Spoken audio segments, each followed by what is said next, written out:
That's right, you read the title correctly. I'm not afraid to say it, I don't like GTA 3. So if that's all you needed to hear to make up your mind about me and my opinions, then feel free to leave your dislike on this video and leave my channel forever. But on the other hand, if you're more open-minded to hear why I don't like GTA 3 and listen to my reasoning, then I welcome you to stay and share your own opinion down below in the comments section after everything's said and done. And that being said, let's get something clear. I'm not here to change anybody's opinions, I'm simply here to share my own. I don't care who the hell likes GTA 3. As a matter of fact, I'm very glad there's people who still enjoy this game, because it's undeniably an incredibly important piece of video game history that doesn't deserve to be forgotten to time. Historic or not though, it's still a game that I find myself incapable of truly enjoying, no matter how many times I try to, and trust me, I have fucking tried. Whether it was as a kid renting this game from Blockbuster for my PS2, running it with some quality of life mods on my PC, or playing the god-awful definitive edition when it first came out. I have given GTA 3 several chances to provide me with enough fun to make me actually want to finish it, but it's sadly never been able to, be it due to its nonsensical story, its brutally difficult missions, its frankly retarded AI, or any one of the plethora of other issues I have with this game. I just can't feasibly bring myself to like Grand Theft Auto 3, and over the next however many minutes this video ends up being, I'm gonna tell you why.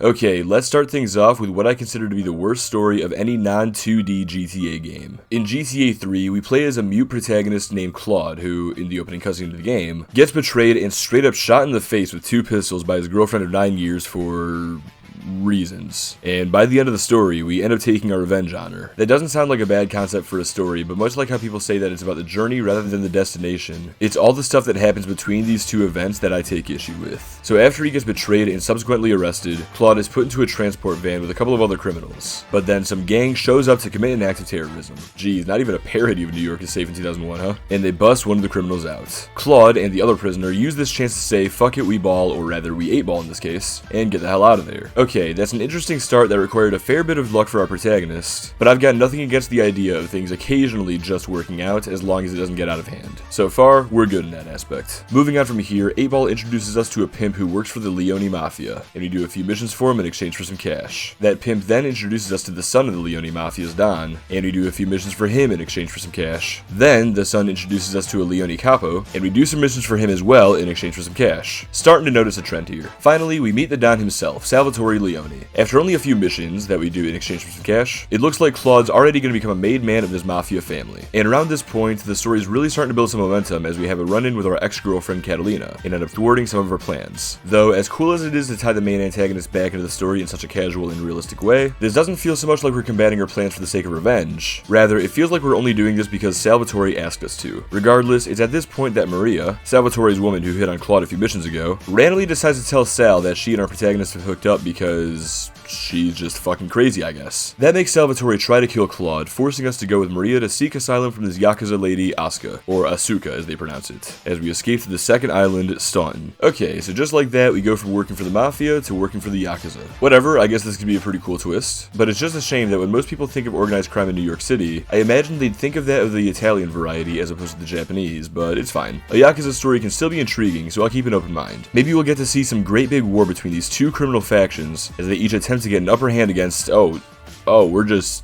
killing Salvatore in the very next mission and never hearing from the Mafia again. Okay, gotcha. Alright, well, let's just keep going for now, and we'll just see what else is in store then. We've got a few missions that we do for Asuka in exchange for some cash, and there's a few missions we can do for her brother Kenji in exchange for some cash. Plus we've got some missions for, okay, I'm not going into every character, I think you get it by this point. Although, one character we should definitely talk about a little bit is this guy here, Donald Love, who gives us a few missions that we complete in exchange for, nope, we're done with that bit. Anyway, the reason I'm bringing up this character specifically is because of one particular mission he gives that I've taken issue with since the first time I played all the way through this game, and it's Waka Gashira Wipeout. So in this mission, which is only Donald's second mission by the way, we're tasked with disguising ourselves as a Colombian gangster and killing one of the Yakuza's heads, Kenji Kazan, who you may recognize as the brother of the woman who saved Claude's life. Now certainly our protagonist might have some loyalty, or at the very least might be grateful enough to Asuka that he wouldn't just kill her brother, Oh, God, he's actually doing it. He's not even thinking about it. He literally just ran his ass over. Fuck, he must have been offered a shitload of money to... Wait, seriously? Only 30K? Dude, Kenji was regularly paying you $25,000 to $30,000 per mission. And you're gonna kill him at that same rate just because this weird-ass motherfucker asked you nicely? Oh, and what's even better about this mission, too, is that if you complete it before you finish all of Kenji's missions, then you've just locked yourself out of 100% completion. What a wonderfully designed game, am I right? Alright, so moving on from that incredibly questionable plot point, Claude being disguised as a Colombian conveniently leads Asuka to believe that Claude's ex, Catalina, was behind the hit on her brother, giving her a common interest with our protagonist. So after a few more missions for Down on Love, we happen to run into Catalina again, just for her to betray Miguel, the third wheel of their old heist crew, before making her escape just as Asuka spawns in to interrogate Miguel. The next portion of this game involves sabotaging more of Catalina's plans until she gets sick of your shit and just kills Miguel and Asuka. She also kidnaps Maria since she randomly decided to visit Asuka, and Catalina ransoms her for $500,000, leading to our final mission where we arrive at the Colombian cartel's mansion, unarmed, to get back Maria in exchange for some cash. Of course, Catalina double-crosses us and tells her men to kill us, leading to this admittedly badass scene where Claude busts out his Detroit urban survival training skills and escapes the property. Now armed with just a pistol, we have to chase a helicopter-flying Catalina to a dam that's absolutely littered with Colombians who all have better guns than you. Granted, there is a strat where, if you've collected all the hidden packages throughout the map, you can run to your nearby safe house and collect your armory of Mosca tools to help yourself run through these gangsters. But if you're like me and ain't got time for all that, you'll be relegated to trading up your guns as you kill these guys. Now, if that were it, this wouldn't be too bad of a mission. But to make it more difficult for you, since, you know, the finale's gotta be one of the hardest missions in the game, Catalina will casually bomb you from her chopper as she loops around the dam. Okay, so we've got a pretty good challenge now. But surely, if we could just take our time to get through this... Oh yeah, take our time. Almost every mission in this last third of the game has had a time limit for absolutely no reason. So if you actually thought the finale would be any different, then you've got more brain damage than Claude. Whatever, so after 69 attempts, you finally fight your way through the cartel, grab the RPG, and shoot down Catalina's chopper. You saved Maria, you've retrieved your cash, and you won. It's over. So how do we celebrate? Maria tucks your ear off until you kill her off screen. So what was the fucking point? Why did I go through all that bullshit if Claude didn't even give a fuck about Maria anyway? Why did I even go through any of this? Now the whole city hates me to the point where I can't even walk down most streets without being blasted by the NPCs. I can't do any of the side content because God forbid somebody's having a heart attack in Portland since I sure as shit won't be able to save them with my ambulance. I'm probably locked out of 100% since I likely did Down on Love's second mission before completing Kenji's entire fucking mission chain. And for all the random jobs Claude's done just because somebody offered him a few bucks, there ain't even shit to spend the money on. This Jewy ass motherfucker killed the brother of the woman who saved his life just so he could see the funny numbers in his bank account go up. Oh, and by the way, that's all if he can even make it to the end of the game, since there are so many fucking missions near the end of the game that are just insanely difficult for the sake of being insanely difficult. There's so many missions that are unnecessarily hard for the dumbest of reasons. For example, in Plaster Blaster, you have to endure a 3-star wanted level full of aggressive cops continually ramming you as you attempt to kill a man wearing a full-body, bulletproof cast by running him over and over and over and over again, because he somehow has like 10,000 health in that fucking thing. Or how about in Sam,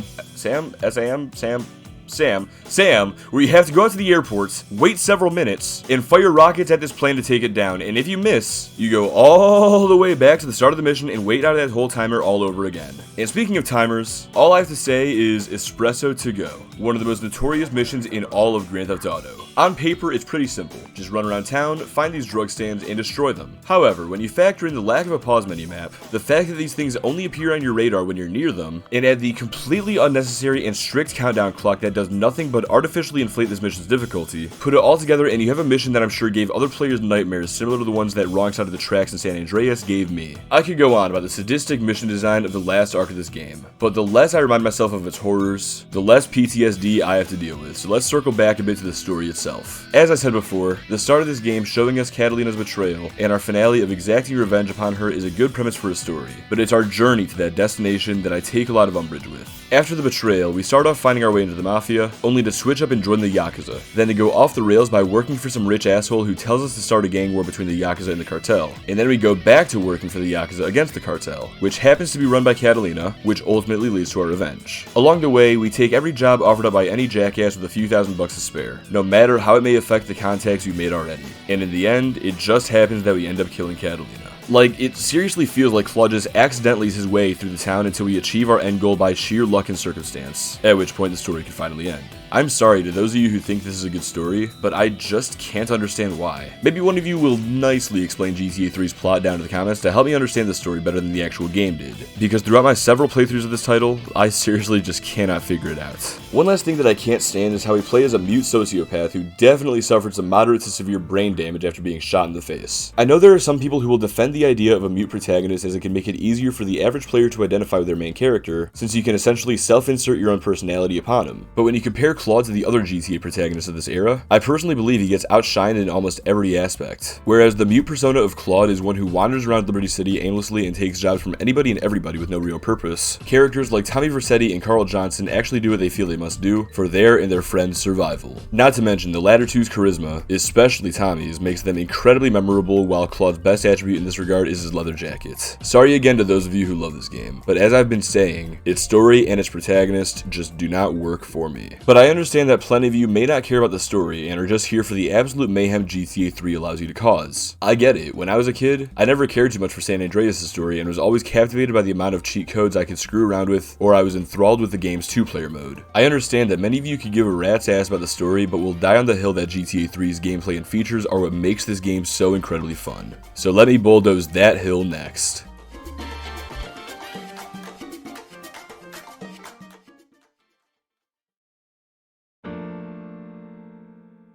If you've never played Grand Theft Auto 3, but you have played some of the franchise's later iterations, it would be fair to assume that when you boot this game up, you're going to find yourself in a sandbox that poses an infinite amount of ways to screw around within it. That's what we were given in the later titles GTA 5, 4, San Andreas, Vice City, and even the Stories games. And although GTA 3's sandbox may be the most primitive out of all these games, you could still have an absolute blast causing mayhem on the streets of its world. If you want to play through the story to open up the world and unlock more ways to mess around, you absolutely can. Or if you'd rather activate some of the game's cheat codes to give yourself more control over your fun, you can do that too, just as you can in all the other titles. However, as I just said, the difference in GTA 3's case is that its sandbox is much more primitive than those of its successors, and therefore it can be a lot tougher to find enjoyment in this version of Liberty City, when so much more enjoyment could be found in, say, San Andreas instead. So let's go over some of the areas in which GTA 3's gameplay falls short. First off, let's go over GTA 3's frustrating car physics. On the surface, a lot of these cars have the capability to get from point A to point B easily enough, and the ones that can do so faster than the others can be a blast to drive. However, so many of these cars also have this funny little issue of being fragile as a paper airplane crashing into a paper Geminian tower, whether it's by getting fucked to death by several cop cars or rival gang cars, or by hitting a wall at just the right angle and somehow flipping over as a result. Daring to drive a car in this game can be an absolute death sentence if you're not 100% careful at all times. I will say that the likelihood of your car getting demolished by a crash is greatly increased if you're driving at insanely high speeds, and that creates a fair risk and reward trade-off that encourages you to drive more skillfully. But it's much less fair when the slightest bump like this sends your ass packing and nearly ends your vigilante run. Another issue I have with this game is its gunplay, and this is something that you may either find annoying if you're playing GTA 3 on PC, or really annoying if you're playing it on the PS2. I'm mostly going to gloss over the PS2 version here since I've barely played it, but the way the shooting system works is it gives you these thin and difficult to see red lines around your target as you shoot them. Outside of using snipers and rockets, there's no way to free aim, which can make it pretty difficult to target the specific enemy you want to kill. You can switch between targets fairly easily at least, but again, thanks to these thin lines being your only indicator as to who you're attacking, it can be pretty easy to lose track of who you're even shooting. On the PC version, meanwhile, you sort of have this opposite problem in the sense that you only have free aim, which makes sense if you're using keyboard and mouse, but if you prefer to play on a controller like me, then the lack of any sort of auto aim can make it incredibly difficult to line up the shot. In the PS2 version of Vice City, Rockstar would fix the issue of the barely visible aiming HUD by implementing these superior targeting visuals, and later on in San Andreas, they went on to fix the aiming system altogether with these new triangular targets that also displayed your enemy's health, as well as by allowing you to seamlessly transition between free aim and auto aim. Apart from the aiming system, the other main issue I have about GTA 3's gunplay regards its bigger weapons that force you to go stationary when firing them. While smaller weapons like the pistol and Uzi can be used while running around, making it harder for enemies to hit you, larger weapons like the shotgun, AK-47, and M16 force you to stand in one place as you fire them, rendering you very vulnerable against either other enemies that you're not currently focused on, or against the single guy you're struggling to kill skill because the aiming system is just so garbage. In future titles, we would see this issue be phased out, either by allowing you to earn the ability to walk around while shooting the gun, or by giving you the ability outright. But here in GTA 3, it just makes gunfights a tedious pain in the ass that tend to lead to your death. And speaking of dying, let's talk about what happens when your health reaches 0, either as a result of these broken gunfights, by falling in the water, or by whatever random bullshit this game subjects you to. When you die or get busted, you lose all your weapons, which is pretty annoying since now you have to spend a bunch of money to get them all back, but it is what it is. I grew up playing San Andreas, so I'm used to this setback. But the thing that really sucks isn't all the money that you're losing by buying back your guns, it's all the time that you have to waste to do so. While in future games, the gun shops typically allowed you to peruse through a menu showcasing all of its available weapons and made buying ammo for them seamless, GTA 3's ammunitions utilize these weapon pickups inside the store, and to buy the weapon, you have to walk into his pickup. Sounds simple enough, right? But what if you want more ammo for it? Well, then you have to wait for it to respawn and walk into it again. But can't I just stand in the pickup to continually buy the ammo that I need? Nope, if you're standing where the pickup spawns, it won't respawn until you walk away, which means you can't just AFK your way to 10,000 ammo, even if you have more than enough money to splurge on it. And speaking of money, if you only have enough of it for a specific weapon, then you'd better be careful not to walk into the wrong one by mistake, because there's no takesies backsies. This game's AI is also pretty damn annoying just because of how unnecessarily aggressive the NPCs have a tendency to be. Typically it's the police who I have a problem with, as the higher wanted level you have, the quicker they'll wreck your shit as you speed away from them in one of the fastest cars in the game. Be it the faster than light cop cars that gang up on you, or these heavy ass police vans that are basically titanium blocks on wheels. If the cops catch up to you before you can find some police bribes or make it to a paint spray, they will ram you until your car catches on fire, and then they'll make sure to keep ramming you so that you can't get out of it and run away, since you can't jump from moving cars in this game. I will say that it's not that big of a deal to have to endure these police forces if you're just fucking around, because that's just part of the fun. But it can be a real pain in the ass when you're just trying to beat a mission, but the mission is scripted to give you a 5-star wanted level, so now you have to find a way to survive by the skin of your teeth just to progress through the game. Apart from the police, you'll find that as you continue through the story, several of the gangs scattered throughout the city will start to become aggressive towards you. This idea is something that I wouldn't mind on paper, but it's how they execute it that makes it such a struggle to even exist in this world. While in future GTA games, there are rival gangs or just hostile NPCs that'll attack you for being near them, they have to at least realize that you're there first before they start blasting. In San Andreas, you can cruise through Bala's or Vaga's hoods without being in constant fear for your life, but if you hang out in an area for too long, you'll eventually get noticed and could get killed. In GTA 3, on the other hand, simply driving down the road as a rival gangster spawns in could easily result in your next hospital visit, since these fuckers' spidey senses just kick in if you're within 50 feet of them. Some gangs like the Triads aren't really too much of a problem to deal with and are more of just an annoyance. But if you dare traverse through Portland after you kill Salvatore Leone and the Mafia sees you, well, let's just say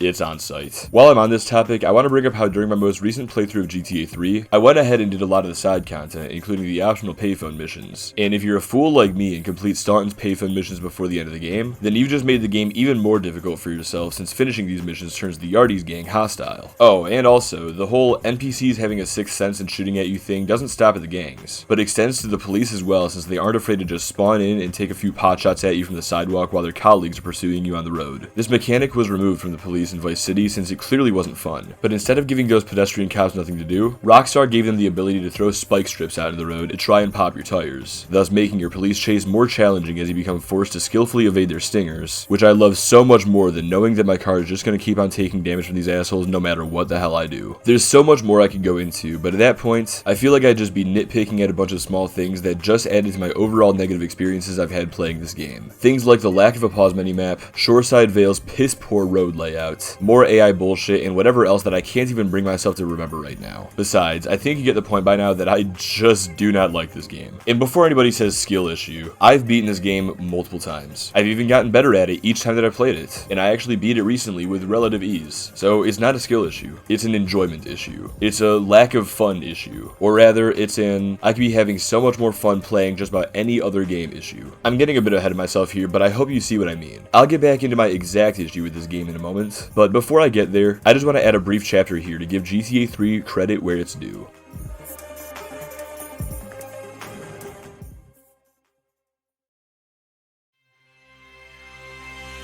I know I've just spent the past so many minutes criticizing so many of GTA 3's mechanics and so much of its story, and I know that I've talked a lot of shit about GTA 3 over the past couple of years, but I'm willing to admit that it's not all bad, and I'm also willing to admit that I was wrong about a few things in some of my past videos where I've talked about this game. In my most recent GTA 3 playthrough, I did my best to keep an open mind as I went through its story, and while a lot of it still doesn't hold up for me, I will say that its side content, i.e. activities like Vigilante, Taxi, Rampages, and others, actually gave me a lot more enjoyment than I expected from them. Before I really got far into the story, I decided to play through Paramedic while all the gangs in town were still friendly with me, and while it was somewhat stressful trying not to tip this ambulance over or doing my best to avoid crashes so as to not catch on fire, and doing all that while working within a tight time limit, I honestly had some fun navigating my way through Portland, strategizing with my limited number of seats in the vehicle and transporting people from around the city to the hospital. Couple that with the 100 taxi missions I went on to complete, and by the time I was done, I didn't need a pause minimap to navigate this island anymore because I knew it like the back of my hand. I found similar enjoyment completing Vigilante and Firefighter, although since these ones have to be done on all 3 islands, suffice to say that my enjoyment waned out once I arrived at Shoreside Vale. I've said in the past that I didn't like the music in GTA 3 and that it all pretty much sucked, which forced me to just listen to Chatterbox FM to keep my ears entertained. But after listening to Chatterbox throughout all 100 of those taxi fares, it's fair to say that it had lost its charm since I'd already heard everything at least 3 times. So with that in mind, I decided to give the other stations another shot. I should preface this topic as well by saying that I'm a big fan of rock music, and I personally think that Vice City and San Andreas had some of the best rock stations in all of Grand Theft Auto. But since GTA 3 sorely lacks in this department, I really thought that the whole soundtrack was garbage. And I do know that there are a couple of rock stations in GTA 3, but to be honest, those songs really do suck in my opinion. However, I ended up giving Game Radio more of a chance this time around, and I'm really glad I did. I don't know exactly why, but even though I've listened to these songs before in my previous playthroughs and didn't really think much of them, it feels like something changed inside of me because I can actually vibe to these now. Maybe it's me maturing, or maybe it just has something to do with early PS2 era nostalgia. Either way, all I know now is that I fuck with this station. So to those of you who remember when I called GTA 3's soundtrack trash back in my video about Liberty City Stories, well, I officially take it back. Game Radio fucking bangs. As for one other thing I just want to bring up, this isn't exactly a correction from my video on the Definitive Edition, but more of a follow-up. In that video, I brought up the mission escort service, and I talked about a pathing bug that the Securicar you're meant to protect seemed to have, where it just consistently makes a loop at this part of the journey. I stated that I wasn't sure if this bug existed in the original game or if it was just a new bug introduced by Grove Street Games. But unless this exists on the PS2 version, which I honestly doubt, I can confirm that the PC port does not have this one particular problem. So Grove Street Games, well, I was gonna tell them fuck you for that annoying bug, but I honestly can't bring myself to insult the developers who did their best. So Rockstar Games, fuck you for letting an indie company make your worst GTA game even worse with shit like this. And now that that's out of my system, let's finish this video off by recapping the good and the bad of Grand Theft Auto 3.